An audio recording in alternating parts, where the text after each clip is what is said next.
Good morning class 10 आज हम lecture second करेंगे। आपका चैप्टर वही गोइंग ऑन है, आउटकम्स ऑफ डेमोक्रेसी।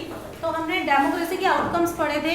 तो हमने सबसे पहले डेमोक्रेसी पढ़ा था, डेमोक्रेसी का मतलब समझा था। हमने जाना था कि डेमोक्रेसी क्या है, for the people by the people, people have right to elect their government according their choices without any discrimination according to universal adult franchising. तो इसके अंदर लोकतंत्र के अंदर हमने पढ़ा कि लोकतंत्र जो है उसमें लोग अपनी सरकार को अपने लिए स्वयं चुनते हैं 18 साल के बाद, और उनके पास राइट होता है, राइट टू वोट का।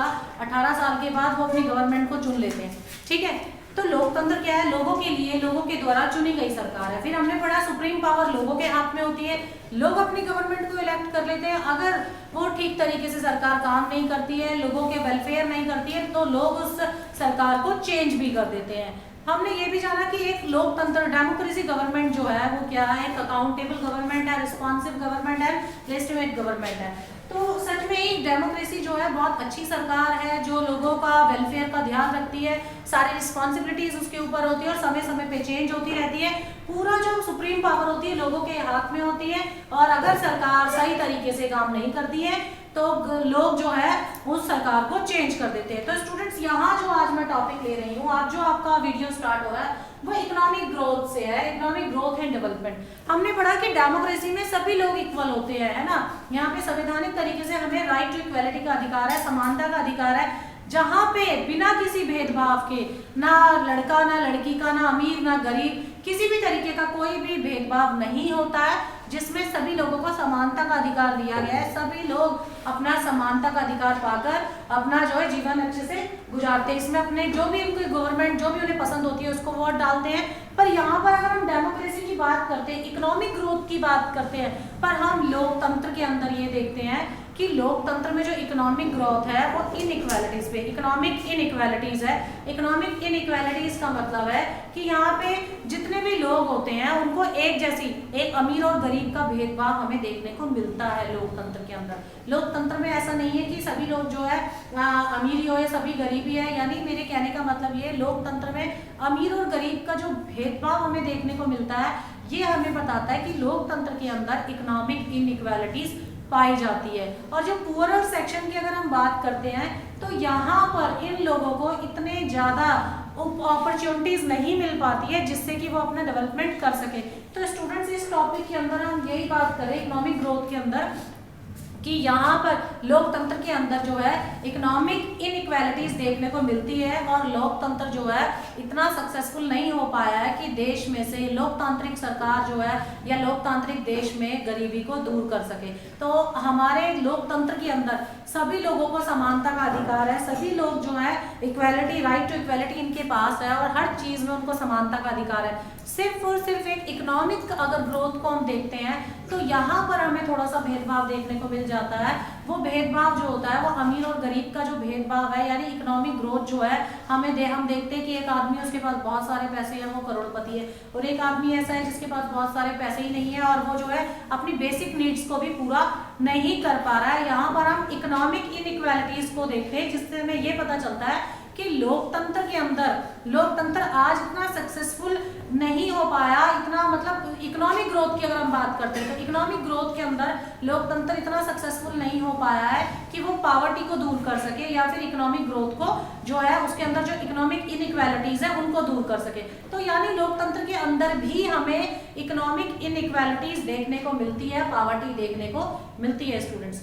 फिर हम बात करते हैं अकोमोडेशन ऑफ सोशल डाइवर्सिटी। अब हम डेमोक्रेटिक देश के अंदर देखते हैं, डेमोक्रेटिक गवर्नमेंट के अंदर जो अकोमोडेशन होता है उसमें देखो माइनॉरिटी और मेजॉरिटी की बात होती है। जो मेजॉरिटी होती है वो हमेशा चाहती है, मेजॉरिटी जो है उसको नीड होती है माइनॉरिटी के साथ काम करने की, वो माइनॉरिटी के साथ काम करती है। अब मेजॉरिटी क्या होती है स्टूडेंट्स, मेजॉरिटी होती है जहाँ पे ज्यादा लोग एक साथ है। जैसे मान लीजिए जहाँ पे 60% एक तरफ है और 40% एक तरफ है, तो 60% वाले कौन हो गए, मेजॉरिटी, और वो 40% वाले कौन हो गए, माइनॉरिटी। तो मेजॉरिटी हमेशा क्या करती है, मेजॉरिटी हमेशा माइनॉरिटी के साथ काम करती है ताकि जो डेमोक्रेसी है वो ठीक तरीके से चल सके स्टूडेंट्स। अब यहाँ पे एक और चीज ध्यान देनी है, जो मेजॉरिटी ग्रुप होता है इसमें ये जरूरी नहीं है कि जो पहले मेजॉरिटी बनी थी, जो 60% लोग एक साथ थे, वो नेक्स्ट टाइम भी जो है ग्रुप बनाए तो वो एक साथ हो। क्या पता 40 में से कुछ लोग इसके अंदर आ जाए, अब 80% की मेजॉरिटी बन जाए और 20% एक तरफ हो, और वो 80% मेजॉरिटी बने,